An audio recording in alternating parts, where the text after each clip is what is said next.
Shalom Super Lovers, apa kabarnya kalian semua? Semoga semua pada sehat dan dahsyat ajaib dimanapun kalian dengerin podcast ini. Kembali lagi sama saya Riana dan hari ini saya mau bahas tentang pujian dan penyembahan. Apa sih yang kepikiran di kepala kalian saat kalian mendengar dua kata tersebut, praise and worship? Mungkin yang biasa dengerin Christian songs langsung kepikiran ya dua jenis lagu yang berbeda. Untuk yang baru-baru ini ikutan ke PA, terms ini mungkin cukup asing buat kalian.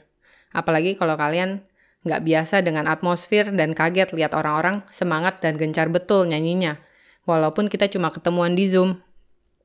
Salah satu tujuan dasar dari hidup kita adalah untuk menyembah dan memuji Tuhan.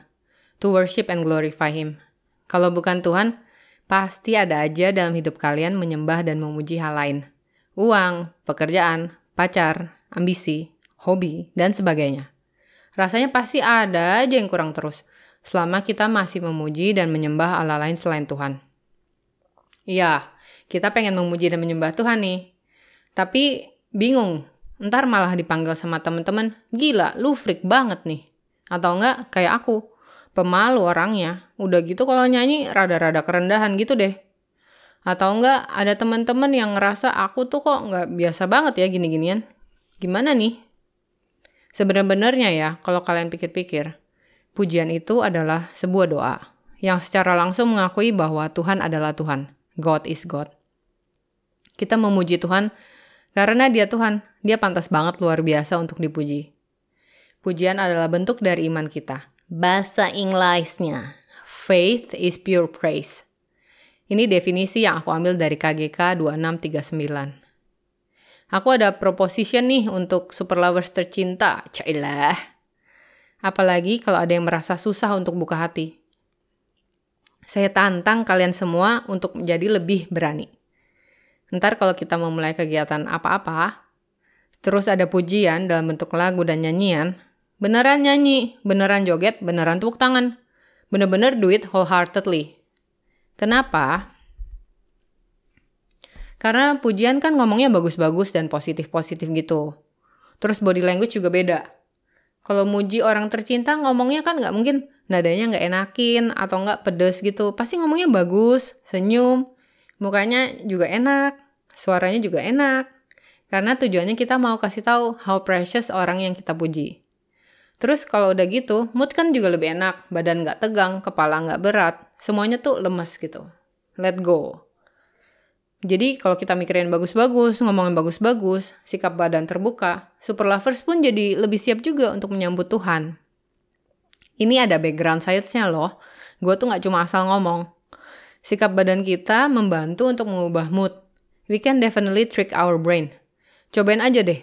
Coba kamu cemberut seharian.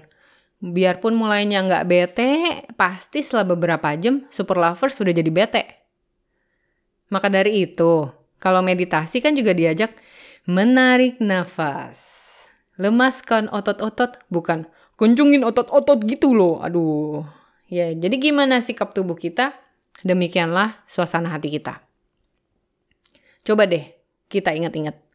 Gimana kita udah memuji Tuhan selama ini? Apakah dengan berani dan dengan sungguh-sungguh? Oke, itu tentang pujian. Bagaimana dengan worship sendiri? Sekali lagi, bukan jenis lagu super lovers. Worship dan sacrifice, penyembahan dan persembahan itu nggak bisa dilepaskan dari satu sama lain. Untuk menyembah, kita harus mempersembahkan sesuatu.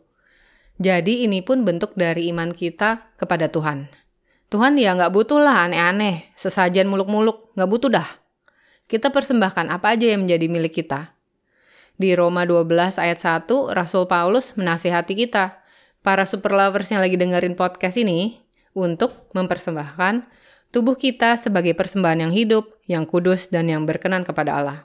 Karena itu adalah ibadah kita yang sejati. Ibadah sama dengan worship toh. Merinding gak sih? Aku sih jadi merinding loh kalau baca ayat itu. Jadi kepikiran soalnya, pernah gak sih aku mempersembahkan yang gak kudus dan yang gak berkenan? Di Injil, Yohanes 4, ayat 1-42 menceritakan percakapan Yesus dengan perempuan Samaria. Di ayat 24, Yesus bilang, kriteria penyembahan kepada Allah yang benar adalah dalam roh, karena Allah adalah roh dan dalam kebenaran. Jadi dalam roh dan dalam kebenaran. Apa artinya? Tubuh kita terdiri dari tubuh, jiwa, dan roh. Menyembah dalam roh berarti roh kita bersatu dan berkomunikasi dengan roh Allah. State ini tuh nggak akan bisa dicapai kalau kita nggak kudus. Karena Allah itu kudus. Jadi ujung-ujungnya ke kekudusan lagi nih.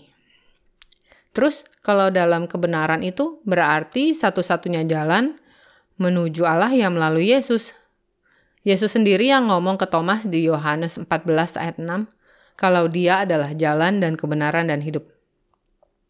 Yuk Super Lovers, ajakannya adalah kita terus menjaga kekudusan.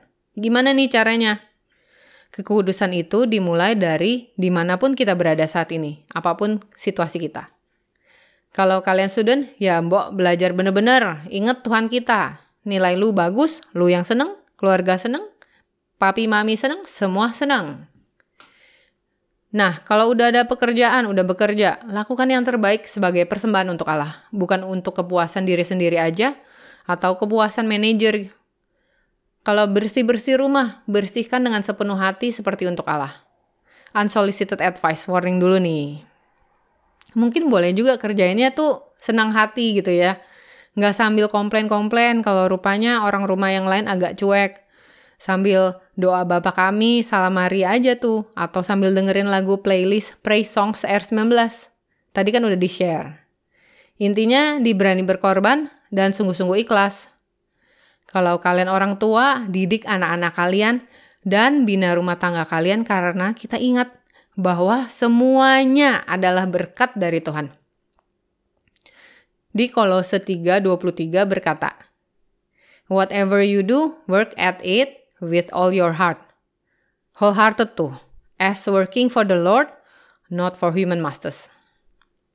Sebagaimana dosa dimulai dari kelalaian kecil, kekudusan juga dimulai dari hal-hal kecil. Kalau kata Yesus, saat kita setia dalam perkara kecil, kesetiaan kita dalam perkara kecil membantu kita untuk melatih karakter kita untuk setia dalam perkara yang lebih besar. Maka dari itu, mari kita memupuk kekudusan dari hal yang terkecil, hal yang tersimpel. Contohnya bisa mengembalikan barang ke tempatnya semula. Pakai air secukupnya saja. Menepati janji, be present with our friends, be friendly, membayar bill tepat pada waktunya, berani minta maaf, dan banyak banget loh hal yang lainnya. Terlebih lagi kalau lagi dalam kesesakan, dalam kesulitan, tantangan, dan pencobaan. Nah, sama aja. Ini adalah salib yang kita pikul. Pada akhirnya prinsipnya pun tetap sama. Dalam kesenangan, dalam kesulitan, apapun situasimu, whatever you do it bravely, wholeheartedly, with great love for God and for others. And that is our worship for the Lord. Aku mau ajak teman-teman untuk merenungkan 2 pertanyaan ini. Bagaimana sikap hati dan sikap badan saya saat memuji seseorang? Yang kedua, hal apa yang bisa saya persembahkan untuk Allah? Mari kita tenangkan hati kita dan kita tutup dalam doa. Dalam nama Bapa dan Putra dan Roh Kudus. Amin. Allah Bapa, terima kasih atas berkat-Mu setiap hari bagi kami. Terima kasih atas cinta-Mu yang luar biasa. Kami ingin terus memuji dan memuliakan Engkau sepanjang kami hidup. Terimalah diri kami sepenuhnya sebagai persembahan yang hidup dan bantu kami untuk terus abide in You. Untuk terus hidup kudus di dalam Engkau.